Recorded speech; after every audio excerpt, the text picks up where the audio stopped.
get into today might be a little controversial. So I keep seeing comments like this.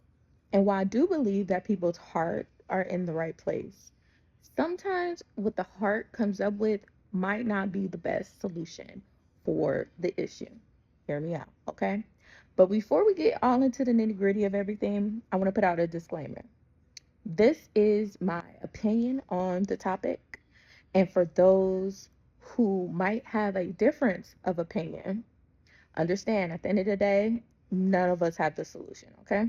These are all just opinions. I do welcome people to express themselves, but keep it cute and keep it sweet. You know what I mean?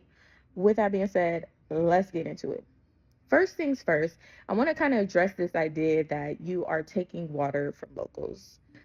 I don't exactly know where that came from, so I'm going to just assume that people don't actually understand what is happening when it comes to the water crisis or the water issues here in Puerto Rico.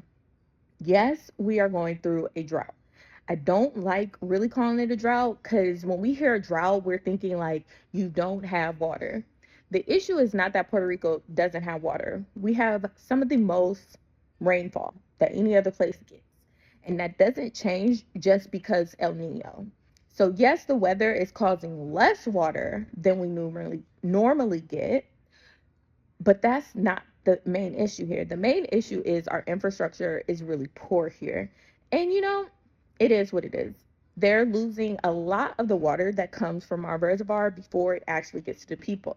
So when you also have issues with the weather, they're kind of compounding because the water, we're not getting as much water as we normally get or as much rain as we normally get to kind of cover up the infrastructure issues.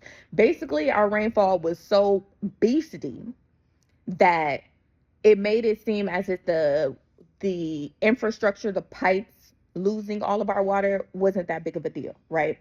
But now we're feeling it, okay? But I want to make it clear that you deciding not to visit Puerto Rico is not going to change your infrastructure problems. It's not as if you not coming means Abuelita, somebody's Abuelita is going to get water now because she's still not going to, possibly not getting water. That's just not how the distribution of water is going to function. It doesn't work that way. It's not like if so many of you decide not to come, they're like, oh my God, we don't have to ration anymore. That's not what's about to happen. But I do want to point out the impact of you deciding to withdraw your financial support from Puerto Rico, because that's ultimately what's happening when you decide not to travel here and not to come here. And I just believe that there's a nice balance that you can have where you can come to Puerto Rico and visit and give your money to actual locals, and you can benefit the economy and the people that you care about, because that's ultimately what this is about. It's about you guys caring about what's happening to the people here, and you want to make sure that you're not causing a negative impact, right? But your presence isn't what causes a negative impact. You coming here and being uninformed, giving locals a hard time if you experience problems, those are the kind of things that makes a negative impact. So if you come here and you're willing to spend money, and that means doing things like tipping. All right. I know a lot of y'all don't like tipping. I don't know why, but I know a lot of y'all don't like tipping. But I think tipping is one of the best situations that you can do here, because you will make sure that the money goes exactly to who you want the money to go to. When you pay a business and you pay regular price, what happens is you're relying on that business owner to distribute that money. Okay. But when you give the dollars directly to somebody, you tip your driver, if you tip your server, I don't know, if you tip your anybody, it goes to them, right? You don't have to worry about what the manager does with the money or the owner of the company does with the money. You know exactly where that money is going. You can come to Puerto Rico, visit and go to local restaurants owned by local regular people. And I know some of you might be like, oh, well, you're only saying this because you're an Airbnb host. And I want to make it clear. Do I have a financial incentive to make sure that tourists come here? Yes. But I'm not only an Airbnb host, guys. I am also a social worker who has dedicated a large chunk of my life to activism and community work. But I'm also a business owner. So, which means I have a particular understanding of how money moves within an economy and how it can impact people and who is going to be the ones that are really impacted. If you decide not to visit Puerto Rico, I will be okay.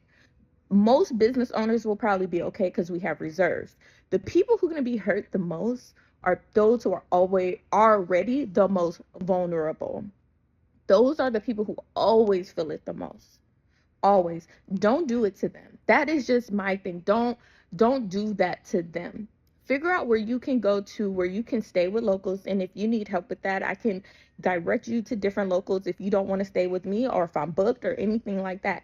I can help you. Talk to locals. And I want to say that social media is a great place to do that, because your big conglomerate organizations, they're not going to be like me where I have a Instagram page dedicated where you can see me in my moo. They're not going to do stuff like that, right?